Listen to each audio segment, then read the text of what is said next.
ஒரு ஊழியக்காரர் ஒரு மனுஷனுக்காக 30-40 வருஷம் ஜெபம் பண்ணியிருக்கிறார். அவர் மரணம் வரைக்கும் அவர் ரட்சிக்கப்படவே இல்லை. அப்போது ஆனால் அந்த மனுஷனை பார்க்கும்போதெல்லாம் சுவிசேஷம் சொல்லுவாராம், தம்பி ஆண்டவர் ஏற்றுக்குவா. 30 வருஷம் சொல்லியிருக்காரு. ஒரு நாள் இவன் அந்த வழியாக போகும்போது அந்த வழியாக நின்று இவனை பார்த்து சொல்லுவாராம், எப்போ பார்த்தா அவரை காணும். அப்போ இவனுக்கு இங்கே ஒரு ஆள் நம்மளை பார்த்து போகும்போது வரும்போதெல்லாம் சொல்லுவானே, நான் 2 மணி நேரம் ஆளை காணுமே அப்படின்னு சொல்லிட்டு கேட்டிருக்கிறாங்க.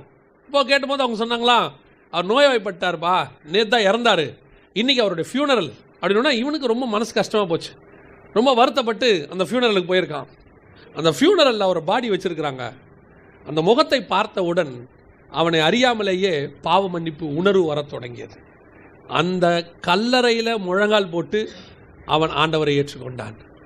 அவருடைய டைரியை திறந்து பார்க்குறாங்களாம், அவர் பண்ண எல்லா ஜபத்துக்கும் பதில் வந்திருக்கு, இந்த ஒரு ஜபத்துக்கு மட்டும் பதில் வரலன்னு அந்த இடத்த காலியாக விட்டு வச்சுருந்தாராம். அந்த டைரியில் அன்றைக்கி எழுதுனாங்களாம், அவருடைய மரணத்தினன்று அவன் ரட்சிக்கப்பட்டு விட்டான், அவர் பண்ண எல்லா ஜபத்துக்கும் பதில் கிடச்சிருச்சுன்னு சொல்லி. அல்லேலூயா.